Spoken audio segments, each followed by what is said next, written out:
This is Andrew Wise. Today we're going to talk about spelling versus pronunciation, about voiced and unvoiced consonants, and about the notorious letter R. Let's get started. One of the hardest things about English is the fact that the way a word is spelled gives you little or no clue about how to pronounce it. In the first lesson of this series, we looked at the sentence, "With each breath, my yearning heart bears great fear," and tried to write down the 7 different pronunciations of the vowel combination E and A using the International Phonetic Alphabet. If you need to remind yourself about that, please go back to the introductory lesson. Let's look now at some silent letters. That's letters that are spelled but not sounded. Please read the list in front of you and make yourself familiar with these examples. Notice also that some letters are pronounced but not spelled.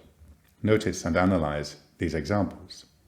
The word one, for instance, which, by the way, rhymes with bun, done, sun, fun, and definitely not with con and don, actually begins with a consonant. Please pause the video and practice these for a few moments. Now, let's look at the pairs of voiceless and voiced consonants. This tiny difference in voiced or unvoiced makes a huge difference in meaning. Listen, then pause the video and practice them yourself. So we have time, dime, fine but vine, pray but bray, come, gum, thin, thine, sip, zip, mesh, measure, chaw, jaw, which, and H has no partner.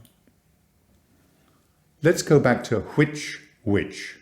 Which is unvoiced, which is voiced. If you want to feel the difference, try singing them. Which. You see, you can sing a voiced consonant, but not an unvoiced consonant. Try speaking or singing the various examples in front of you.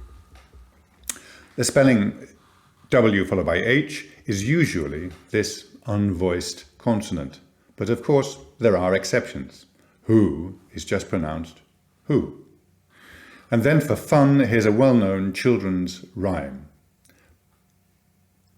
Whether the weather be fine or whether the weather be not, whether the weather be cold or whether the weather be hot, we'll weather the weather, whatever the weather, whether we like it or not.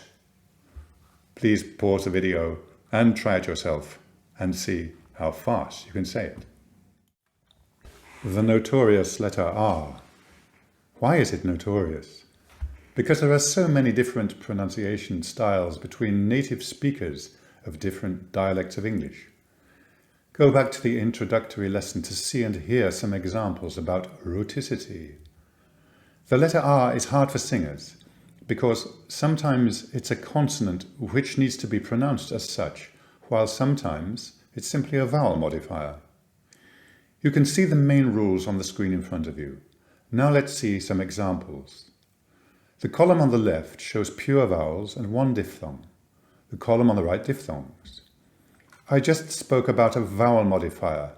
Imagine that the letter R was missing from the word heart in the left-hand column. Then you'd have heat instead of heart. That's what I mean by a vowel modifier. Now take the first word, garden. You will hear it pronounced garden by some native speakers, but I would advise you against singing it like that. I won't see all of the words because you can read just as well as I can. So pause the video and practice these words. If in doubt, use the phonetic transcription, which I've printed next to them. Now for some musical examples. These two are from Handel's Messiah. So we sing, "For behold, darkness shall cover the earth," and not, "For behold, darkness shall cover the earth." Sounds terrible, doesn't it? I'm sure none of you would sing it like that. I'm exaggerating to make the point. The second rule is simple and short. Don't sing R before a pause. These are 3 examples. The first again from Messiah, while 2 and 3 are from folk songs. So we have labor, Hair, despair. Labour ends on the neutral vowel, which some people call a schwa, by the way. Numbers 2 and 3 end in diphthongs. And now to perhaps the most important of all the rules, and that is always to pronounce the consonant R before a vowel, and here it really is a consonant. Let's go over these together.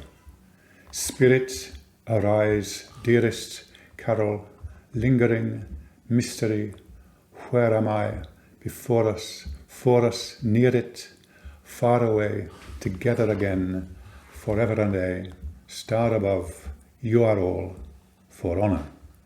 Notice that the last example looks as if it's going against our rule never to sing an R before a consonant, except that the word honour only looks as if it starts with a consonant. In fact, the H at the beginning is a silent letter, as we saw at the beginning of this lesson. Now please pause the video and try these for yourself.